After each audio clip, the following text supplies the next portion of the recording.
It's been over 4 years now since Airbus announced the end of the production of its A380, marking an end to an era for the Super Jumbo. However, Emirates, the world's largest operator of the Airbus A380, plans to return all of its fleet of Super Jumbos into service this year. Why does the airline plan to do this? Stick around as we go deep into it. The A380 was the favorite of the airlines, designed to compete with Boeing 747, which had lasted decades from 1968. Airbus A380 is the world's largest passenger airliner and the only full-length double-deck airliner. Airbus has produced around 254 of this type, with 3 being test aircraft at its maiden launch. After approval from the European Aviation Safety Agency and the United States Aviation Administration, it entered the market formally in 2007 through Singapore Airlines. On the other hand, Boeing has manufactured over 1,500 units of the Boeing 747.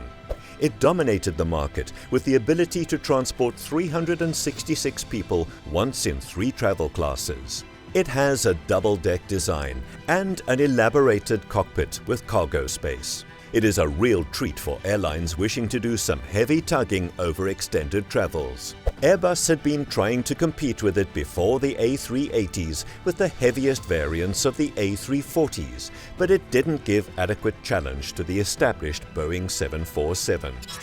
So in came the A380. It is a Super Jumbo so big that it makes the ideal flight for a 7 hours international or transcontinental journey, as it may seem. When it began operation, people were influenced by the A380's speed and safety, and the airline brands they flew, even if it would cost them $1 more. The A380 has flown about 800,000 flights without known death or hull damage, making it an exceptional fleet. As a result, people don't mind traveling on it because of its luxury and safety. However, the aircraft was abandoned because of why it was first loved: its size. Emirates is widely known for being the world's largest operator of the Airbus A380, as they were known to purchase 123 A380s, with the 123rd being the last produced type. Over the years, they were known to provide excellent service with their A380 fleets and had no problem with it. So while several airlines have fallen out of love with the Super Jumbo in recent years, particularly during the COVID-19 pandemic, the Emirates still retained a close relationship with the airplane type. Now the decline time has passed and air travel has increased globally, which meant more first and business class seats. And to satisfy these demands, most airlines such as Korean Airlines, Lufthansa and Singapore Airlines have brought back the A380s with Emirates included.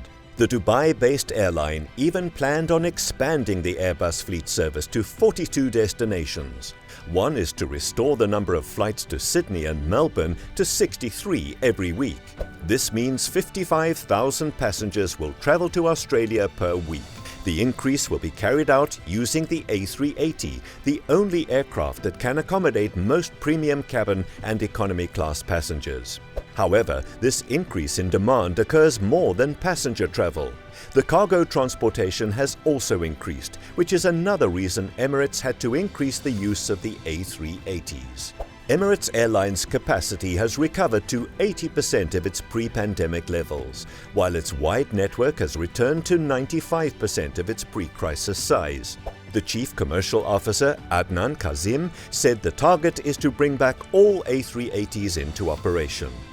Most of the A380s owned by Emirates aren't younger than 8 years old, and some are even older than 12. So many things must be repaired for the old aircraft to perform as required. One of the many major challenges was the issue of a cracked wing spar. Here's the thing, the cracks appearing on these old planes were not a surprise, and a few cracks on the wing spar aren't a safety issue. But it does affect the wing's performance after a while. Since the European Aviation Safety Agency has already stated that any aircraft that reached 15 years must have its wing box checked, the Emirates began inspecting the aircraft. After the inspection, about 20 planes were found to have cracked wing spars, and the airline immediately contacted Airbus to fix the situation. The response was swift, as engineers were sent over to repair all the irregularities. However, the mending wasn't a day affair. It took several weeks to fix the crack, and some aircraft had to be taken to the Airbus site in Toulouse to rework the spar completely. While Airbus did all necessary repairs to the craft, Emirates didn't stop there, as they also installed new features that improved the aircraft and reinstated them to their former glory. Since the day Emirates took its A380s out of retirement, they needed to be upgraded. They did grandly upgrade them, with Emirates announcing the biggest retrofit program of the time to improve the in-flight experience for its passengers. Emirates embarked on a $2 billion two-year program to retrofit A380s and 777 cabin interiors, phasing them out later than planned to cope with a delay in the delivery of the new Boeing 777X. The plan involved a full cabin interior upgrade for 120 of its aircraft, with 67 out of them being A380s. The cabin interior was dismantled and new features were brought in. The carpeting and flooring were also completely replaced. The best part of this upgrade is that it isn't only for the first and business class. The economy class cabin also got a new addition: premium economy seating. Aircraft with these new features are already in service and being experienced by the customer. Since comfort is a top priority, it is common for many customers to want to fly with the Emirates. Since air transportation is on again after the pandemic, Emirates can fly anywhere and everywhere. One route to mention is Dubai to Texas, as Emirates resumed the A380 on flights to Houston to satisfy the demand increase. Emirates flies the A380 to New Zealand and Hong Kong as well.